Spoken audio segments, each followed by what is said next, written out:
Okay, awesome, AP Bio 2 kids. Ready for the next lecture to conclude Unit 7, which is genetics. We're going to talk about, the last section is on mutations.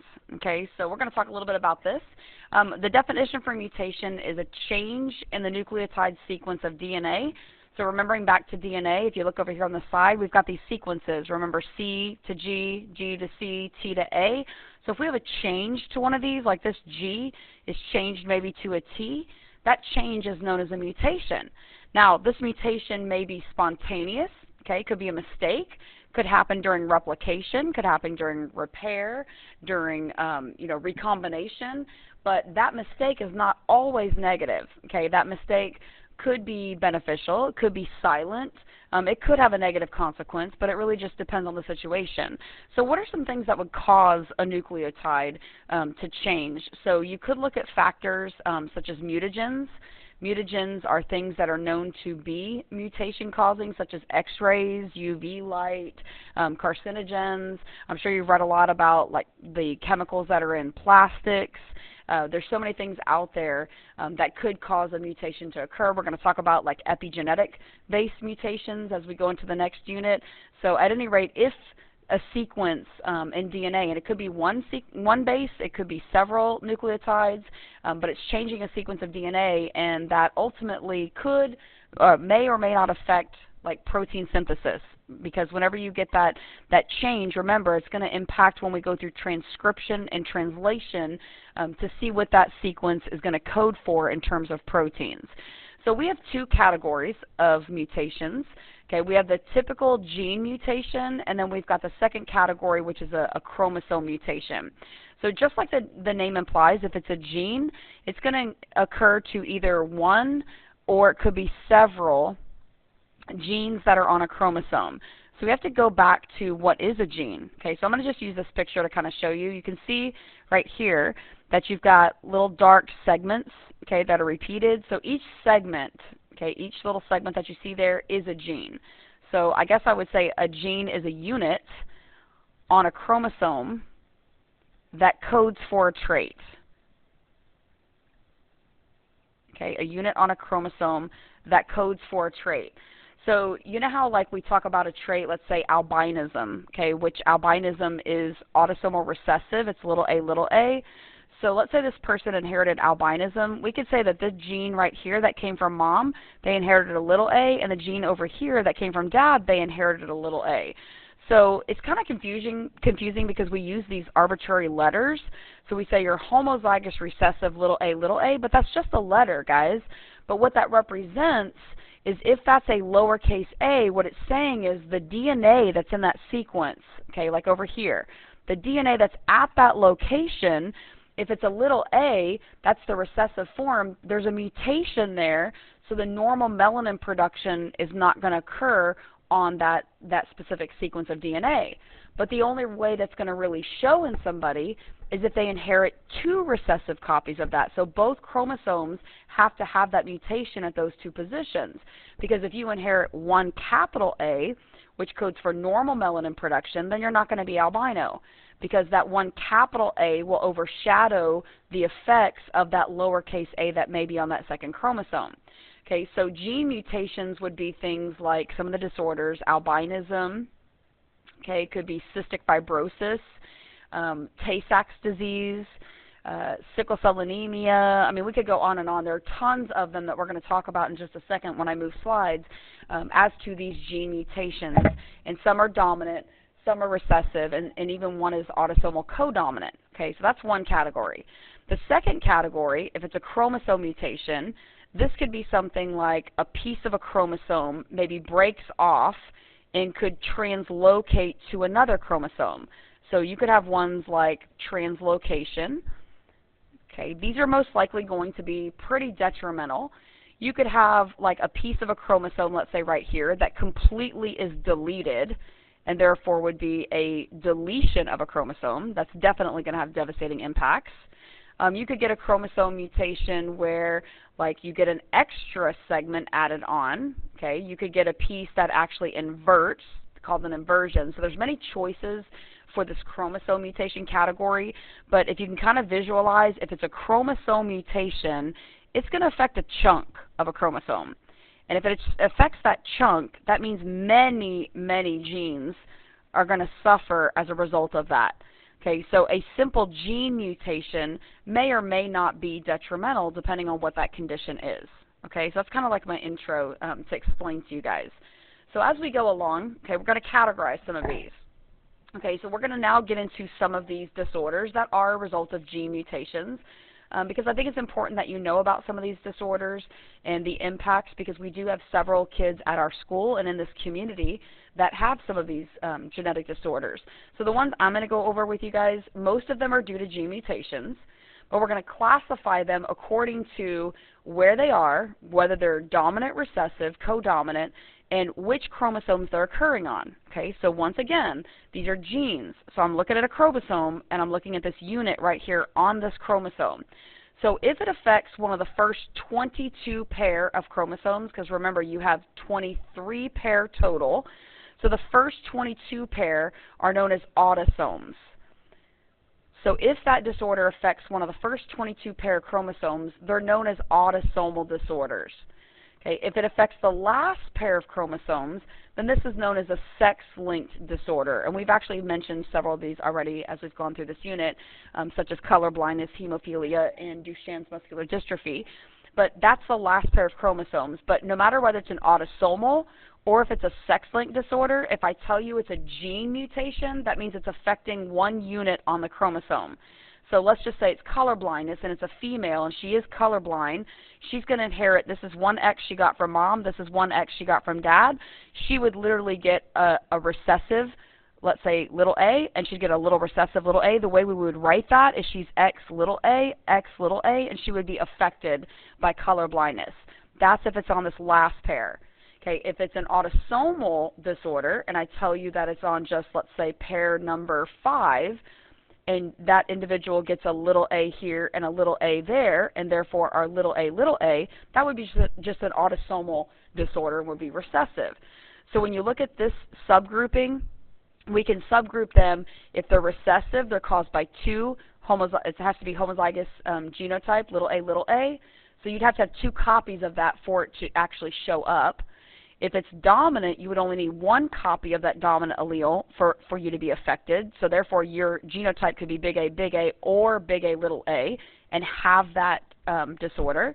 If it's a codominant disorder, you would need 1 copy of one dominant allele and the other copy of the other dominant allele. So this wouldn't actually show up, okay, but codominant means that this is a normal allele and this is an affected allele. So I'm going to show you when we get to that disorder, because it's sickle cell anemia, where that would fall underneath, okay, that category. All right, so the first 4, these are the easiest ones to understand because these are all autosomal recessive, okay, so autosomal recessive disorders. Each case, you'd have to receive 2 copies of that recessive allele. So albinism, little a, cystic fibrosis, little c, PKU, little p, Tay-Sachs disease, little t. So you would have to have the homozygous recessive genotype in order to have these. Okay, so albinism. Okay, I'm not going to write everything here, so just kind of listen to me. You can push pause if you want to write a few things down. But albinism is a failure to produce the pigment melanin. I will write that one down because that's the pigment. Remember, it's a protein, guys. This is a protein. So this homozygous recessive little a means each chromosome has that little a. The DNA, when it's transcribed and translated, if you've got that defect, those 2 defects right there, then when you go through transcription and translation, you're not able to produce melanin. Okay, that's what that means. You have the inability to produce melanin because you have that homozygous recessive genotype. So what does that mean? Well, you have a normal life expectancy. You can see this girl right here. Normal life expectancy, very susceptible to skin cancer. You're probably not going to go outside and bake in the sun and sit by the pool. You have to wear long sleeves, sunglasses. But that lack of melanin is not just in the skin. It's in the hair. It's in the iris of the eye. It's in, all hair on the body. And therefore, they've got to take some precautions when they go outside. Okay, second one, cystic fibrosis. The little girl right here is showing you CF. This one is characterized by excess mucus. Okay, it's mucus production that occurs in the lungs and the respiratory system. Symptoms appear just after birth, includes frequent respiratory infections, but also poor nutrition. So I'm going to use that vocabulary word we discussed before, that pleiotropy, okay, P-L-E-I-O, pleiotropy. Sorry, I can't even spell right now.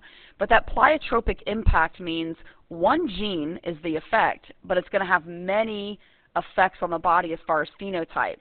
So you're not just going to have like unusually thick mucus. You can have poor digestion because you can't absorb nutrients. You sometimes, are impacted, just by the common cold could actually make you really, really sick. But if treated with antibiotics and having this breathing treatment, you can see this little girl's doing a breathing treatment, using a vest that's called postural drainage and loosening the mucus and coughing that up, then life expectancy at that point is pushing like 20s, 30s, and there are a few cases of individuals living to 40s. But that's pretty much a decreased life expectancy, but that's due to chronic infections. Okay, I would like to tell you a little bit about, what actually this defect causes, because up here, it's lack of melanin. Well, this case in CF, when you get that little c, it's the inability for these certain protein channels. Do you guys remember those transport proteins that are in the cell membrane? It's protein channels that have a hard time with chlorine or chloride. It's chloride ions that tend to accumulate out in the extracellular fluid. Okay, so normally you'd have some chlorine inside the cell, you'd have some chlorine outside the cell, and too much chlorine accumulates on the outside of the cell due to defective protein channels. Okay, these protein channels aren't really working to allow some chlorine to stay in the cell, and as it accumulates on the outside, that leads to unusually thick mucus that gets real stringy and thick, and then that harbors a bacterial infection in the lungs, and that's why it poses so much problem. Okay, the third one, PKU, this stands for phenylketonuria. Okay, phenylketonuria. So when you get this recessive mutation, you get a little p. What that means is your DNA is not producing the proper enzyme that you need. You're lacking an enzyme, and what that enzyme does is it's able to metabolize phenylalanine. And if you remember, phenylalanine is a very important amino acid. It's one of the 20 amino acids on the codon chart. So you literally cannot metabolize any food products that have phenylalanine in them. Well, what is that found in? It's a lot of meat, okay, so a ton of chicken. It's found in eggs. It's actually found in bread. It's found in peanut butter, nuts, legumes, okay, different things like that. Every child is tested for PKU at birth in the United States because it's so easy to treat. If we know your child has PKU, we're going to tell you and educate you and make you, have a special diet for your child that's low in phenylalanine. Okay, if you're like, well, what's the big deal? What does eating phenylalanine do, to my child? What happens over a long period of time? Buildup of phenylalanine will actually cause severe brain damage, which could lead to mental retardation. So it's kind of like, not one instance of eating phenylalanine is going to immediately do that, but it's a buildup over time. So it's lack of that ability to break down phenylalanine. So, brain damage is the end result of that. So like I said, it is easy to treat. Okay, the last one on our list today is Tay-Sachs disease. Tay-Sachs disease is more common in the Jewish population. Historically, it's associated because it has direct ties back to Israel, where a lot of people who were Jewish would mate with other Jewish individuals, and so the allele became more frequent among the population. So it's characterized like what's the issue is babies born with Tay-Sachs disease have an unusually high, like a big buildup of lipids that happens on the neurons in the brain. Okay, so lipids just keep building up. They have the inability to kind of like break that down, and eventually when enough lipids build up on those neurons, then it affects the brain's ability to communicate with the rest of the body. So usually the first symptoms are seizures, blindness, degeneration of mental and motor skills. Life expectancy of this one, it's pretty sad. Usually age 5, okay, 5 years. Most kids will die before they're 5. Some actually die, when they're 3 months, 4 months, 5 months old. It just depends on the severity of the brain damage upon, being born. But it is a pretty sad disorder because that death does occur, like I said, before age 5. Okay, the next disease, we're switching now categories. We finished the autosomal recessives. Now we're going to do the autosomal codominant. There's only one that we're going to put on this list. I'm sure you remember this from Bio 1 because I did teach this to you in pre-AP. Not that you remember everything, but I did teach it to you. Okay, so this one is called sickle cell anemia. And so this one fits into the pattern called codominant. So I'm going to show you what the alleles are. Okay, big S codes for sickle cell anemia because that sickle allele is a capital S. Okay, big A codes for normal hemoglobin production. And therefore, if you get one S and one A, it doesn't matter what order you write those in, you actually have something that we call sickle cell traits.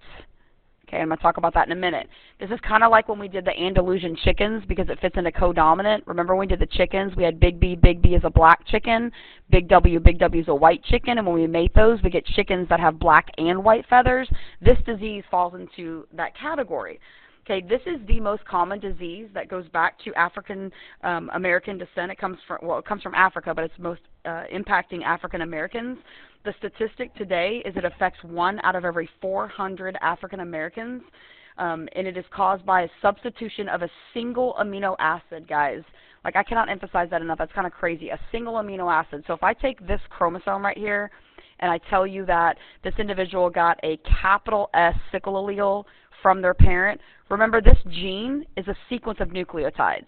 Let's say it's ATGC, ATGC, okay, and that's the sequence that goes on that gene.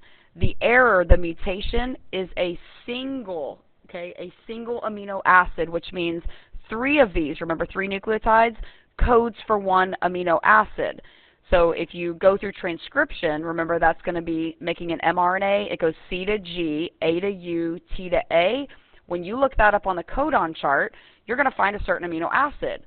So the effect, the mutation to this individual, it's a single amino acid change. So it's one mutation that affects these 3 nucleotides. And if you inherit 2 copies of that, okay, big S, that's what gives you full-blown sickle cell anemia. Okay, so how does this affect, like, the cells themselves? Okay, that one single substitution of that amino acid affects the hemoglobin protein in a red blood cell. So individuals who are homozygous, the hemoglobin is abnormal, and what that does is it makes their shape of their red blood cells, when you look at them under the microscope, they take on this more like crescent moon shape, and if that happens, then they have a decreased ability to carry O2. Well, if you can't get enough oxygen bound in there, then you have decreased oxygen carrying capacity. That's going to mean not enough oxygen to go to the cells for cell respiration, so you're going to be more fatigued, more tired, and then, have issues. But the worst issue is when you're in conditions like maybe you go to high altitude, certain parts of the country, and you're having trouble binding and getting that oxygen, these have a tendency to clump together, these red blood cells. So if you've got a blood vessel, this is an artery that branches off and goes into an arteriole like this. Okay, you've got that little branching effect happening. If you've got one of these that's crescent shaped and it gets caught right here on an arteriole, then that's going to cause this blood vessel to be kind of blocked off, and the next one comes, and the next one comes. Pretty soon you get an aggregate of these sickle cells that get there, and it could cause a blood clot. And if that blood clot is in an artery that's leading to the brain, it could lead to a stroke. If it's in an artery that's going to the heart, like a coronary artery, it could lead to a heart attack. So life expectancy for someone who is affected by sickle cell anemia, it is shortened, but there are treatments. Individuals that have sickle cell can have blood transfusions. Okay, they're going to go to the doctor, quite frequently and have their blood checked out. And you just have to be cautious, about altitude, etc., when your oxygen availability is lower. Okay, if you are big A, this is someone who doesn't have any, mutations whatsoever. This is probably, most of you guys that are in my class are going to be big A. Okay, look at this instance right here, though. Because it's codominant, there are quite a few individuals who are heterozygous. You have one sickle allele and you have one normal allele. Well, what that means, if it's codominant, is you're going to have some cells in your body that are normal, like this, beautiful red blood cells that can carry oxygen, and some that are going to have that sickle shape. Now, most of the time you won't have symptoms, but there are people that when they go to higher altitudes that they do experience some symptoms. There have been 2 professional football players that I personally have been watching football games. One is a Pittsburgh Steeler former safety, and one is a running back for the Falcons. And when they played games like in Denver, Colorado, the medical staff was watching them very closely to make sure that they didn't have, any symptoms because they were at that higher altitude. So sickle cell trait, you can experience symptoms. A lot of times you're okay, but it's just something that you have to look at. Okay, now the extra little piece that I want to tell you, little tidbit, there is something that is amazing. If you have sickle cell trait, you have this heterozygous genotype, you have a resistance to malaria. Okay, what they discovered is because some of your cells are shaped like this big, nice red blood cell, and some of your cells are shaped like this sickle allele, then the plasmodium, see, plasmodium is a little protist that causes malaria, and it's found in the Anopheles mosquitoes. So I was going to write this down. The Anopheles mosquito is the vector.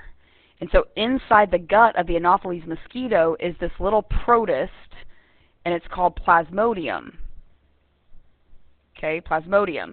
So plasmodium is in the gut of the mosquito. It doesn't affect the mosquito. The mosquito bites an individual, transfers plasmodium into the bloodstream, and it can affect you, and you can get malaria if you have sickle cell or if you are normal.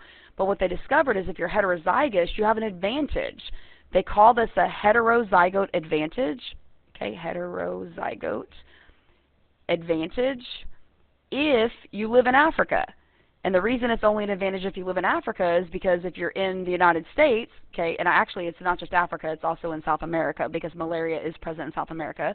But look up here at the map, U.S. doesn't have any cases of malaria. So by being heterozygous, it's not going to give you a heterozygote advantage in the United States, but if you're in a part of the country where malaria is present, then to be big S, big A actually gives you a benefit because you're resistant.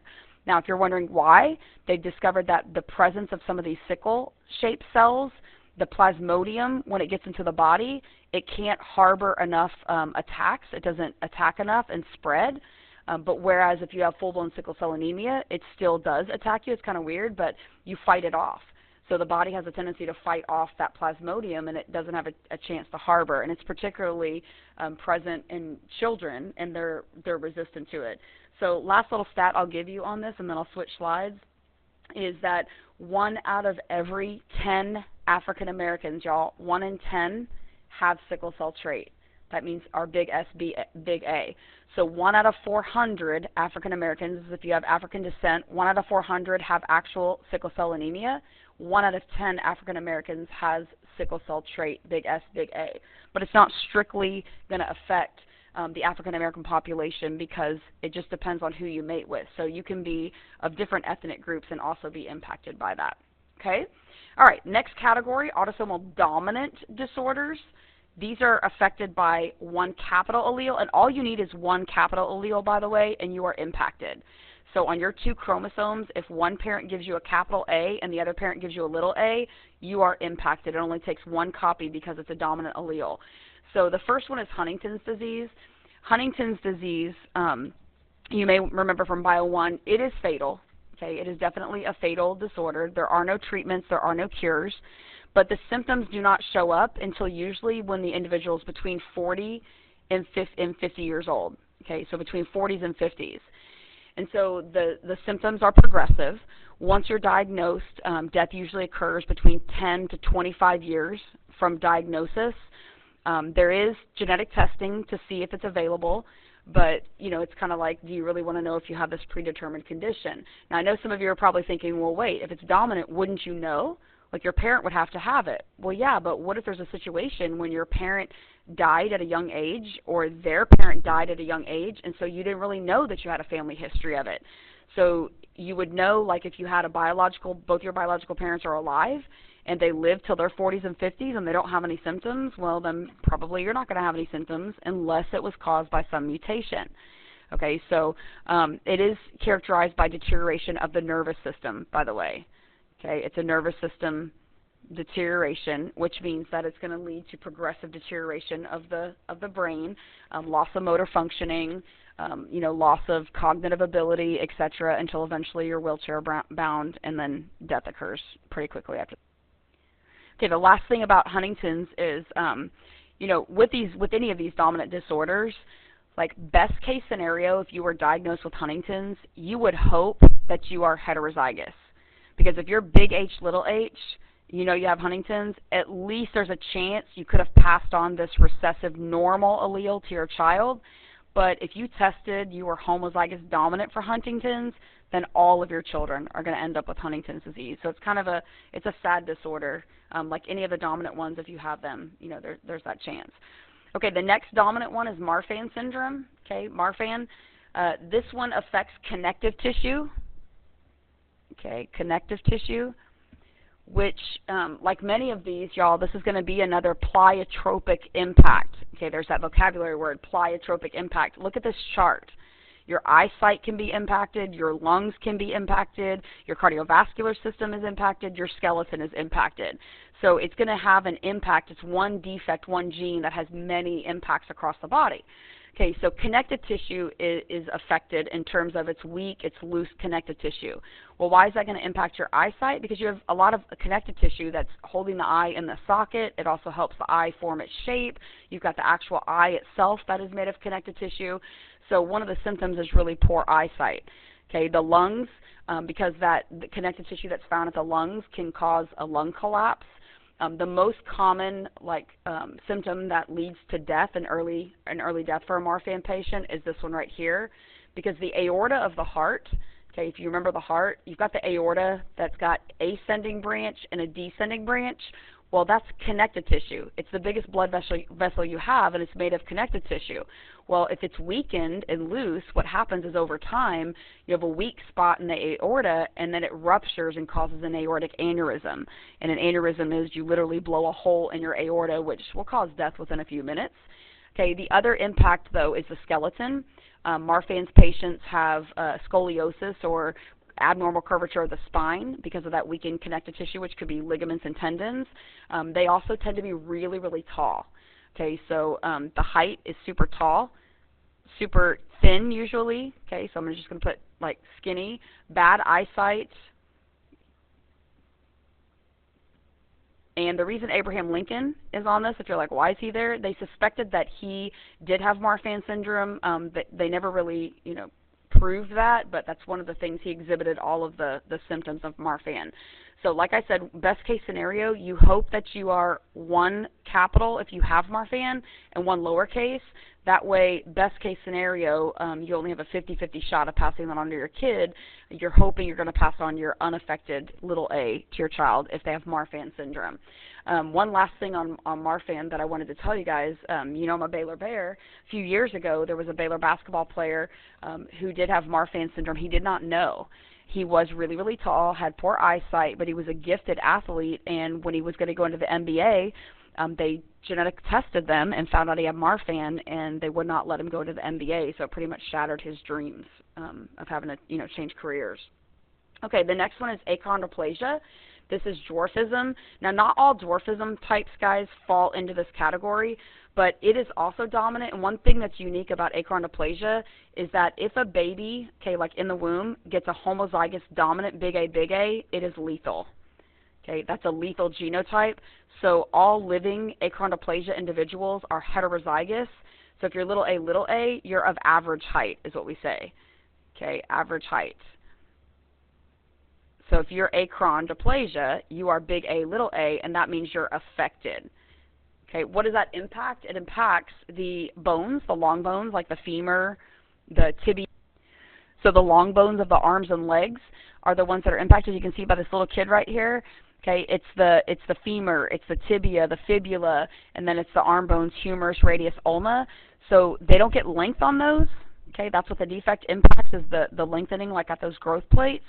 And so what you're dealing with, you can live a full life expectancy, but they usually have a lot of hip issues, knee issues, ankle problems, because they're trying to hold up an average size torso and an average size head, which still is kind of like the weight of an average individual, like this little kid over here, but you're putting it on like super short bones. And so the hip issues, and you can see in this picture right here, the bow-leggedness is a result of that. They have short ham bones and little feet, etc. So it can pose a problem, for them as far as hips, etc. But they can live, full life expectancy. A lot of times they'll have Like treatments might include bone lengthening surgery, which is super painful. They may have to have crutches, may have to have wheelchair, etc., to help as they age, as osteoporosis or as arthritis sets in as they age. Okay? All right, let's see what the next one is. Okay, I think this is the last dominant disorder, which is hypercholesterolemia. Listen to that name. That's pretty cool, right? Hyper means a lot, like above. Okay, remember that from us doing like hypertonic. That's above. Hypercholesterolemia means an unusually large amount of cholesterol that's secreted in the body. So with hypercholesterolemia, sometimes you'll actually hear it called familial hypercholesterolemia because, like I said, it's an inherited, and it's this dominant allele. So what happens is a person has a higher risk of high cholesterol because of a defect that causes that mutation in the gene that changes how you process basically cholesterol. So it's affecting your LDLs. If you guys remember from when we did this in the fall semester, LDLs are those low density lipoprotein receptors that are on the membrane. So your gene defect, once again, it's a gene like this.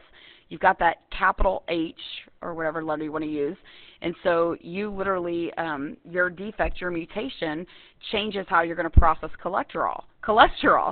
So you can't remove the low-density lipoprotein cholesterol, which is known as the bad cholesterol, LDLs. Okay, that cholesterol is the bad. And that cholesterol, you should be able to take it in the cell and then break it down and get rid of it. And so it has a tendency to stay out into the blood vessels. What results is you can have plaques build up, and if your plaques build up, you have a bunch of that in the arteries. It can lead to narrowing of the arteries, hardening of the arteries, which then increases your risk of heart disease, like heart attack, stroke, etc. So you'll notice sometimes, like, these are extreme cases over here on the side, but people with hypercholesterolemia, like sometimes those deposits end up going on certain parts of the body. Like you'll see big bulges, like this person has them on their finger, okay, around the eyes. So this is literally like a buildup of lipid under the skin, buildup of fat. So you would know if you have a family history of this, most of y'all. So you need to kind of talk to your parents and see if you've got an instance of, high cholesterol, but specifically familial hypercholesterolemia.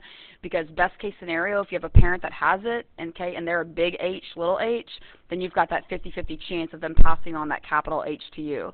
So if you're interested in more, you can read more about read about that or research, because there's a lot of stuff about it. Okay, we're changing categories now. Pep it up a little bit. Hope you're awake. We're going to pep it up here, and we're going to go to one of my favorite categories, which are these sex-linked disorders. I love talking about, like, the royal family with hemophilia, color blindness, and all the ones we've talked about before in Bio 1. But if these are sex-linked, we have to change the way we're going to write these guys. Sex-linked means they're linked to the sex chromosomes, right? Sex chromosomes. And if you are female, oopsie doopsie, if you're female, then, oopsie, it doesn't like me today. If you're female, then we're going to write your chromosomes as XX. If you're male, we're going to denote you as XY. Well, because most of the sex-linked disorders that we know about, they're on the X chromosome. Remember, the Y-linked disorders are out there, but if they're Y-linked, they're only going to be passed on to males. And if a male has it and he has a son, all sons will receive that Y-linked disorder. So I'm going to be talking about the ones that are on the X chromosome. So they're sex-linked, but they're on the X. And that's what this hemophilia example is showing you. So for a female, female gets XX, male gets XY. And if that's a recessive, because most of these are recessive disorders, which is what hemophilia is, then a female would have to be X little h, X little h. A male only needs one copy of that. And remember the word we used, hemizygous. The male is hemizygous, and he only needs that one copy. Well, hemophilia is the blood clotting disorder, y'all. Hemophilia was common, like, back in the day, but the issue is we didn't have many treatments. Like in the early 1900s and the late 1800s, we didn't have a lot of treatment for it.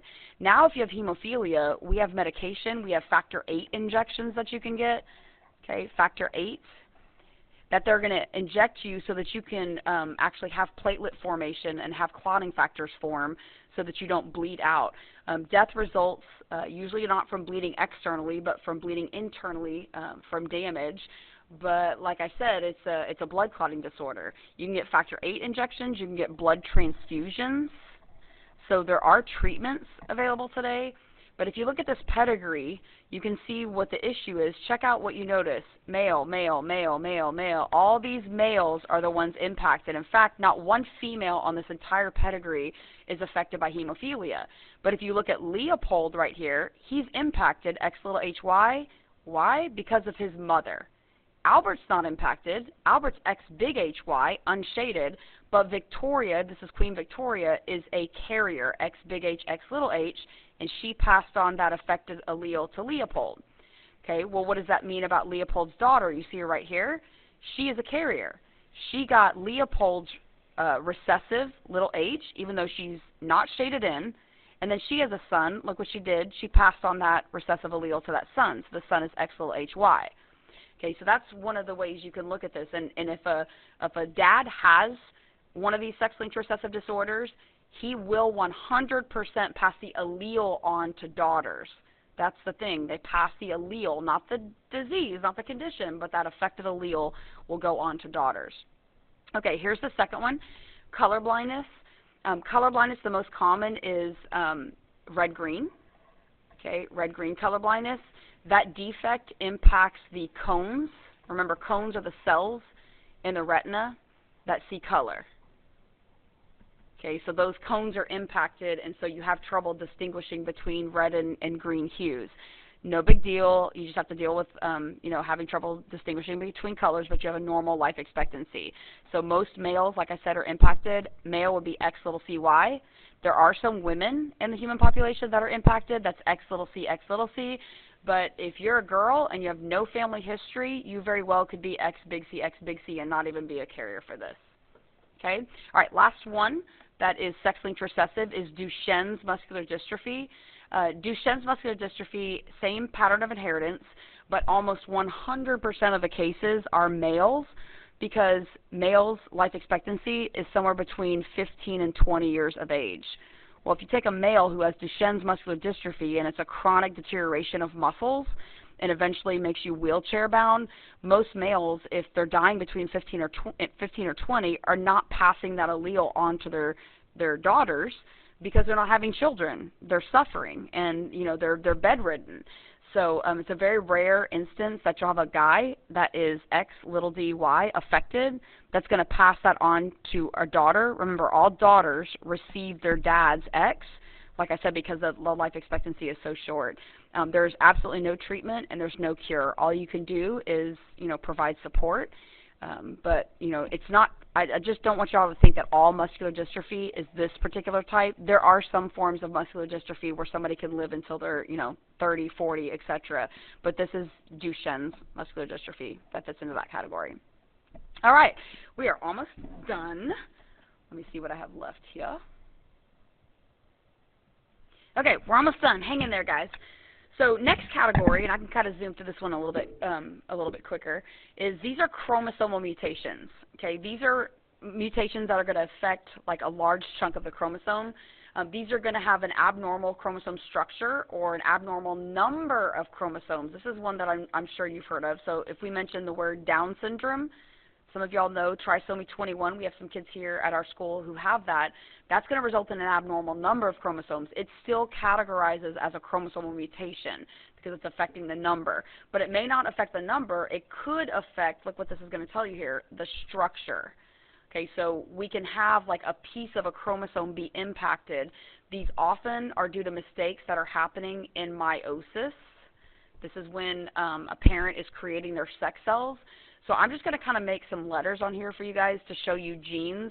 You really don't have genes that are labeled letters of the alphabet. Let's say that this section right here, that's an A gene, B gene, C, D, E, and this is F, G, H. If those are like genes on a chromosome, this first example is going to be a deletion. So what you notice happens is now you have an A, a B, a C, there's no D. D was deleted.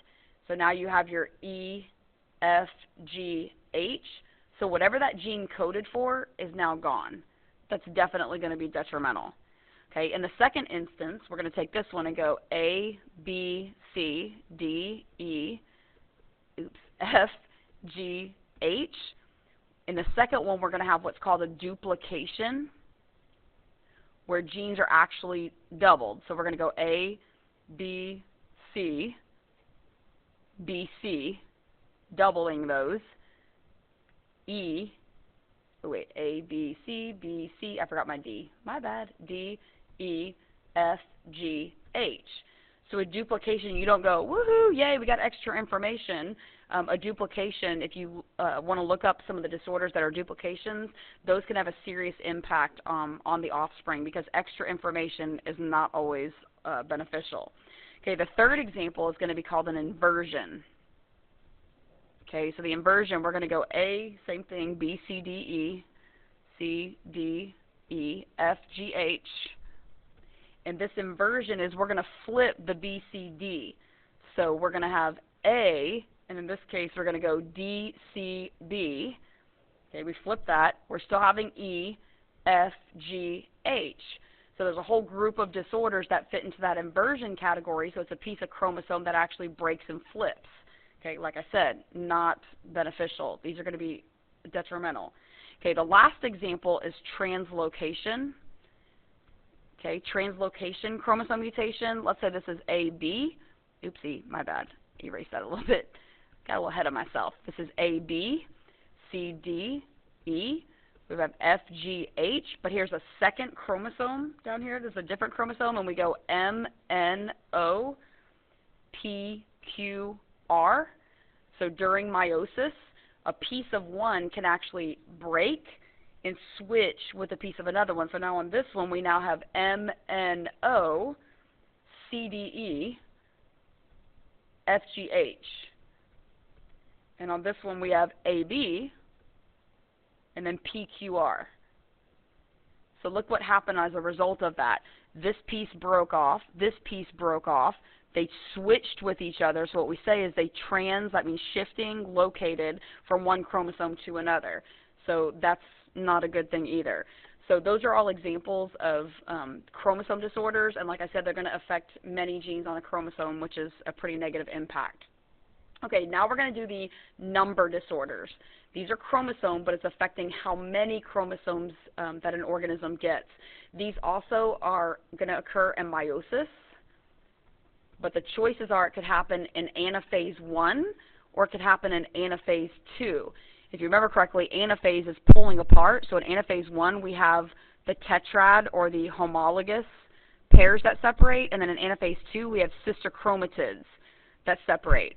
Well, if I told you they didn't pull apart correctly because maybe the spindle fibers, the kinetochore microtubules were malfunctioning, then we may not end up getting the correct number of chromosomes that end up in our gamete. Like we should always end up with a gamete in the human where N equals 23, but if we end up getting N equals 22 because we're missing a chromosome, or N equals 24, we now have a condition where we have the wrong number of chromosomes. The word for this error, this mistake, is called non-disjunction. I know that sounds like a double negative, but non means failure. That's what non is. Non goes with failure. Disjunction is separate or pull apart. So it's failure to separate or pull apart appropriately in anaphase 1 or anaphase 2 of meiosis. So if you put that all together, a non-disjunction event could be failure of homologous chromosomes, or that tetrad could be failure of that to pull apart in anaphase 1, or it could be failure of the sister chromatid pairs to separate in anaphase 2. So what we call this is an aneuploid. It's an aneuploid situation, and an aneuploidy is the wrong number or an abnormal number of chromosomes. That's a vocabulary term. I probably would write that down. So an aneuploidy is a wrong number of chromosomes, but that could result in a condition that we would say is a monosomy. Okay, so a number disorder that's a monosomy, they're missing a chromosome, or it could result in a trisomy. They get an extra copy of a chromosome. Both of those are going to be big deals, and I'm going to show you some examples in just a second. Oopsie, that was on the last slide. I forgot that was down there on the bottom. There it is. See, I didn't even see it. Results in an aneuploid gamete, wrong number of chromosomes in that gamete. Could be an extra one, or could be a missing one. There it is. So it could be N equals 22. If it's N equals 22, that's missing. If it's N equals 24, that's an extra copy in that gamete. So if this is a sperm and the egg has the normal number, n equals 23, you end up having, in fertilization, 2n come together, and now you get 47 chromosomes instead of 46. So that's going to be an extra copy. Okay, if this was the 22 sperm that fertilized that egg, n equals 23, you get 2n equals 45. So both of those are abnormal because it should be 2n equals 46. Okay, how can we detect these? You can see these with a karyotype. You can do a karyotype of your unborn child.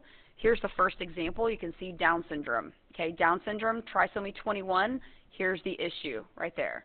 It's a trisomy condition, a third copy of chromosome 21. Number one side effect, guys, is mental retardation. Mental retardation, which means affected cognitive ability. Okay, and I just want to kind of tell you this, that on the first 22 pair of chromosomes, first 22 pair, those are called the autosomes. Look which ones those are. All of these right here. First 22 pair. If you are missing a chromosome or you get an extra, okay, it is definitely, like 100% of the time, going to cause mental retardation. But here's the deal. It's lethal. Any extra chromosomes or missing chromosomes on the first 22 pair is lethal, with the exception of Down syndrome. This is the only survivable autosomal number disorder, okay, only survivable into adult. It's the only survivable autosomal number disorder into adulthood. So a lot of babies, when they're born with trisomy 21 or Down syndrome, they need some extra support, some extra help.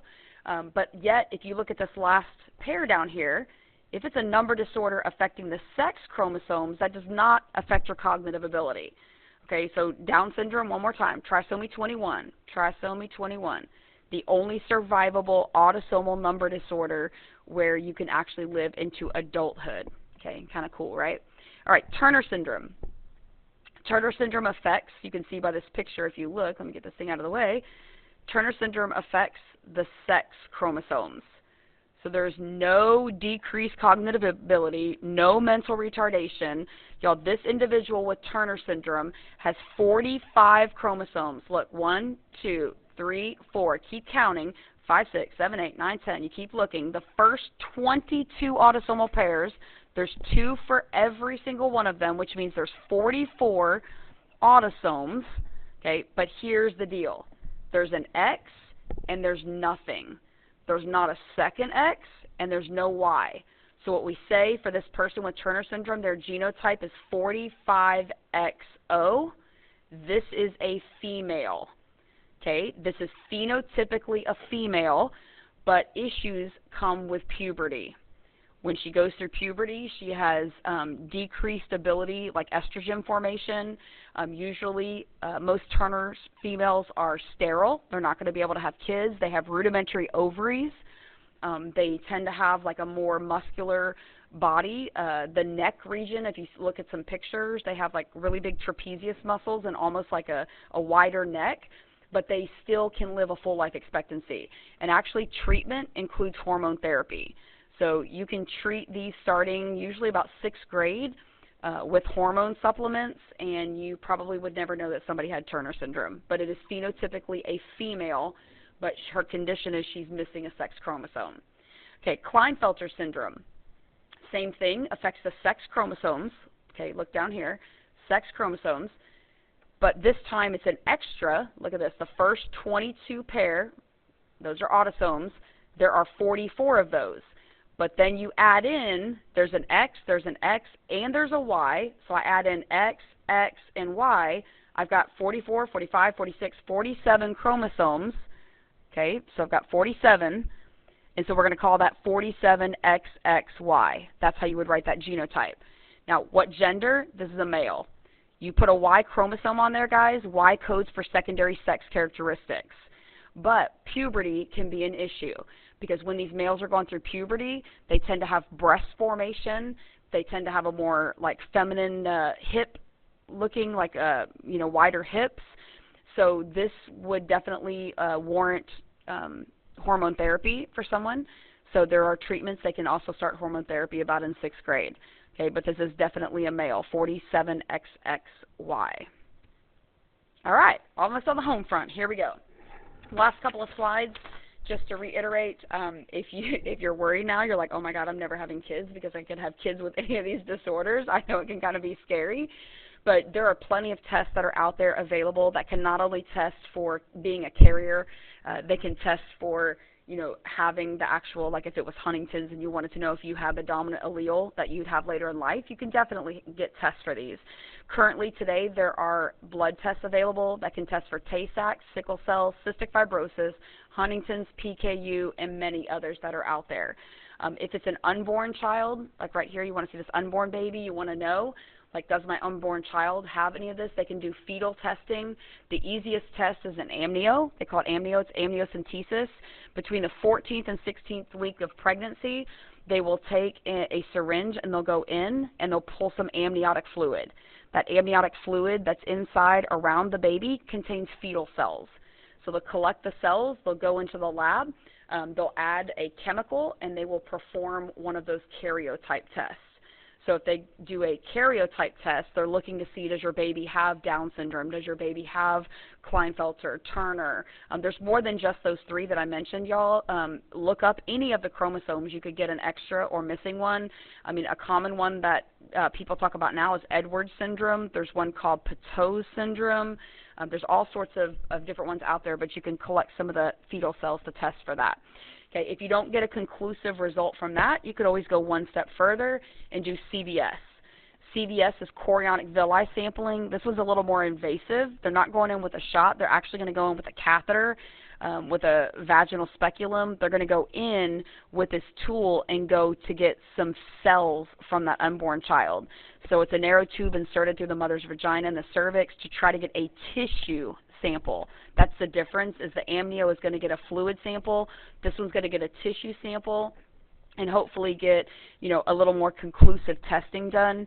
But, you know, it just depends on whether or not they got a conclusive amnio test.